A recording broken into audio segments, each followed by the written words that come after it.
You? Okay, yeah. So I think it's perfect that I called this week since you were talking about religion in Haiti and stuff. So first of all, I want to ask you a question. Have you ever been to church or attended a Holy Mass after you came out as an atheist? I have. I have. Yeah. And like, how did you do it? Did you like participate in the singing, and did you eat the Holy Communion? No, I haven't. I haven't done communion because out of respect, because my understanding is that communion is like a believer's thing.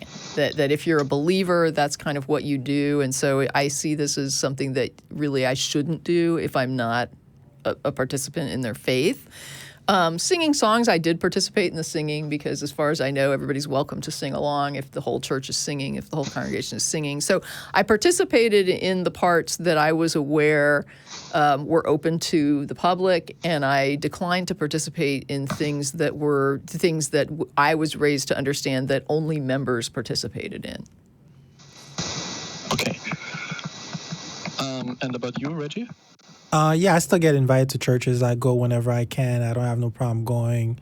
Been to a lot of mosques. I've gotten into the Hindu temples that's around where I live. I think it's great as far as the art and how the temple got put together. So I find that stuff to be very fascinating. So I don't have a problem going to those places and participating whenever possible. Okay, I was wondering about that. Thanks for the answer. So, about me, like the majority of people in Austria, I was raised as a Catholic. I was baptized as a baby, confirmed at the age of 14. And like most people around here, my family only went to church twice a year, at Easter. Okay. Uh-huh. Yeah, I always had this question and never get satisfying answers. So one day I just realized I don't believe, and so I went and, signed the papers to leave the church. So no big deal. Oh, okay. And yeah, the thing is, I still visit churches, for the big events in my Christian friends, baptism, weddings, and funerals. And sure. Yeah, like you, I don't participate in singing because I cannot stand behind the words. I don't want to sing words that I don't believe in. Ah, okay. And like, I'm not praying, I'm not doing the cross, I'm not eating the bread. I don't know how you call it. Right. You know what I mean? Yeah, communion. The communion, yeah. And I'm not sure how other people reacted to you, but like here, nobody talks about religion, and nobody talked to me when they saw that I didn't participate or something. Did people react to you not participating in certain stuff? No. You mean like people at the church when I didn't take communion? Yes, something like that. No, I mean, they just sort of offered it to me, and I sort of indicated the next person should go. Okay. So things like that. And I'm trying to think. We also went to a mosque, but that was not really a religious service. Like, we attended for some courses that they were offering on, like, Islam 101. So that was just kind of a get-to-know, kind of a meet and greet thing. But I mean, it was interesting. Like, the church that I did go attend was a Baptist church, and I was not raised Baptist, but I was raised conservative Christian, which I thought meant that this would be all old hat to me. But when I got there, they did some things that I was just like, oh, that is completely uncomfortable for me in a church. And afterwards, Matt was there, and he had grown up in the Baptist church, and he was just like, nah, that's really normal, like, for Baptists. And I was like, oh, yeah, no. Like, they did this thing where they hugged each other. Like, you turn around and you hug each other. And I was like, oh, no. Okay. No, I'm not up for, like, hugging a stranger in a pew. Like, that's just weird to me. But that was, I guess that's something that some churches do. And, I guess it's community. When you know everybody, it's probably far more comfortable than when you don't know anyone and you're like hugging a stranger. So there was, some stuff like that where I was sort of glad that I was there with some people from ACA, so that I was just like, I'm going to hug a person I know here because I don't know these other people. Okay, so maybe I imagine it a bit more strict and stuff because of some of your callers or what you get from the media, from the, what are they called? Southern Baptist Church? Oh yeah, the Southern Baptists are very, very conservative. I mean, but if you show up in their church, they're going to be hospitable, right? Because they want you to come back. So everyone's going to be nice to you when you go into the church. But Catholics also have a bad reputation, as far as I heard. I think the only Catholic services I remember going to was when I was very little. So I was a child the last time I went to a service. Now, I've been in Catholic churches, but the last time I went to a service, I just remember it being very quiet and very ritualized. So it wasn't casual, right? And I thought, like the churches that I went to, there was a particular way that you dressed, but in the Catholic Church, it was very structured, like severely structured. And even the singing, I mean, it might be wrong, but it was like there was a choir, or I don't remember us singing. And I remember there was a lot of, like the whole standing, kneeling, sitting, like whatever. And I was not used to it because I wasn't raised in it. And so I was just kind of brought as a child. And I just sort of did what everybody else was doing. Yeah, and when I had to go to church, you always look at the old ladies because they know that, and then you kind of cheat and watch what they do. Right. So maybe I imagine it to be more strict in the USA, or I can tell you another story, and you can tell me if that sounds unusual. Okay. Like my cousin asked me to be her best man, and neither she nor the priest had any problem with me not believing, and they even asked me to read one of those prayer thingies, the intercession. Okay, did you? Yes, I picked one which had no mention of you got to pick. You got to pick it. Okay, all right. Yes. Okay. And I picked one. I can't remember.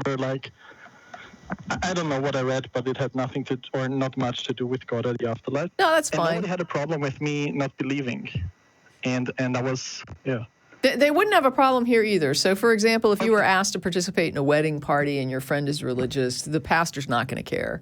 No, I mean, I was the best man.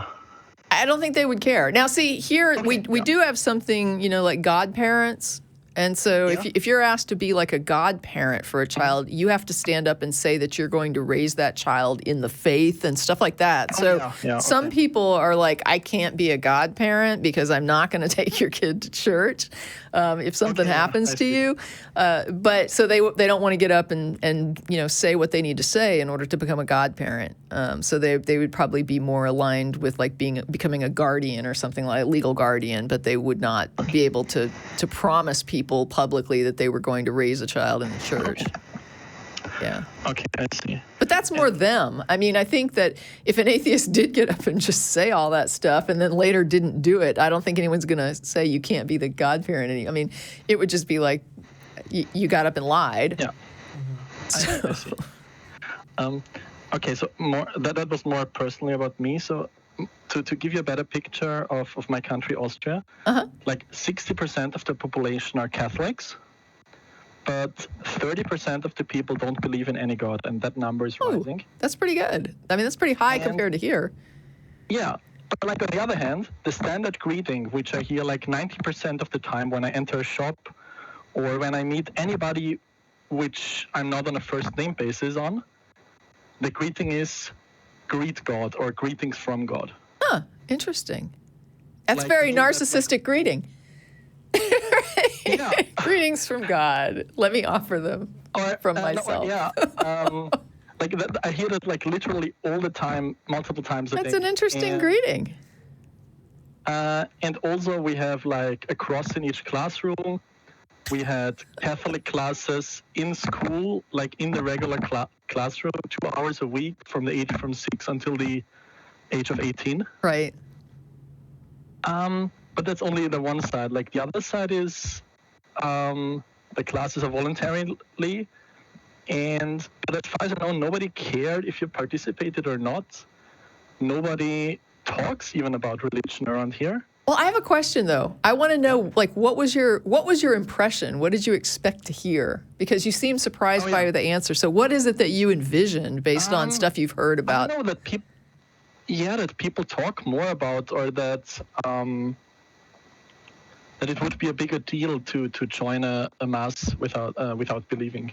Now, I think here the problems that arise when somebody is open about their non-belief have to do with people that are in communities where maybe everybody doesn't know they don't believe, right? So if you live in an area in the United States that is very, very religious, and you can't be out because people won't want to be won't want to acknowledge you as family, won't want to be friends with you.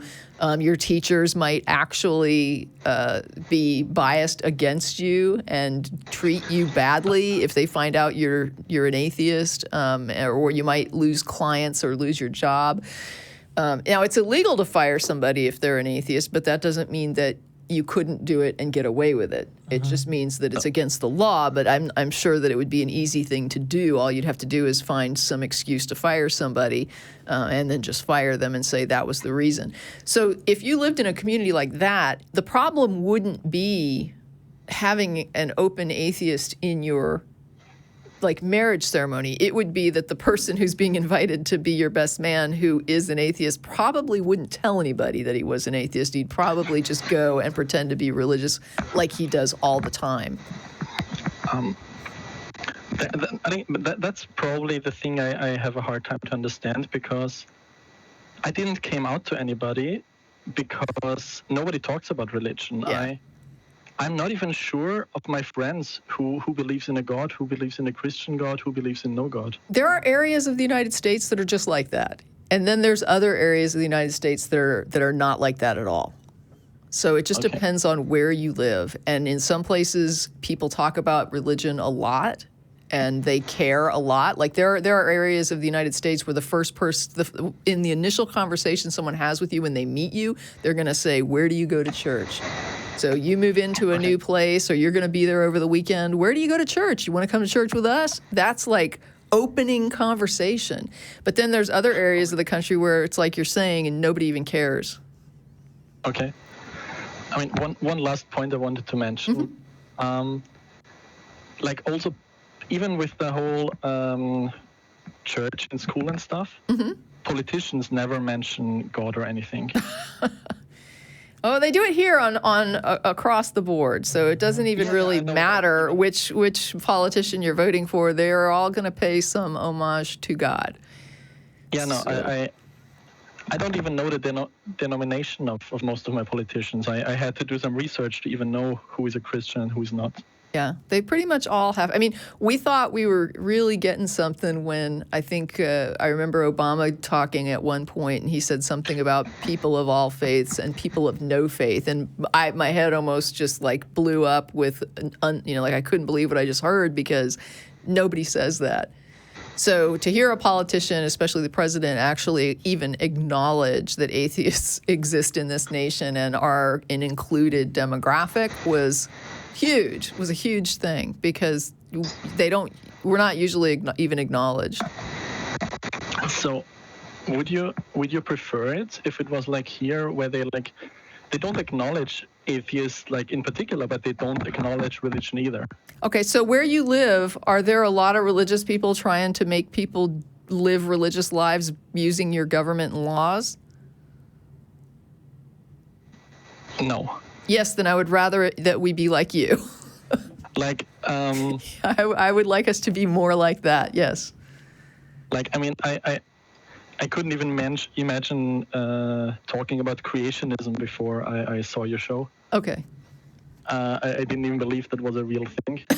So. Yeah, welcome to the U.S. Yeah.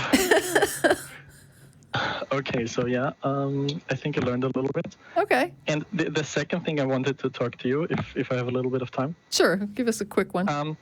Yeah, you get a lot of arguments about FineTuning, and I wanted to give you a counter argument, because I think when you talk about the puddle, I think it's really fun, but you don't address the probability, and most callers insist on the probability. And my analogy would be, if you roll a regular die, the odds to roll a 6 are 1 in 6, right? Sure. But if I peek at the die, and I tell you, the number is even, Now you would say the probability that that die has rolled a 6 would be 1 in 3. Okay. So my point is that information can change the probabilities. Sure.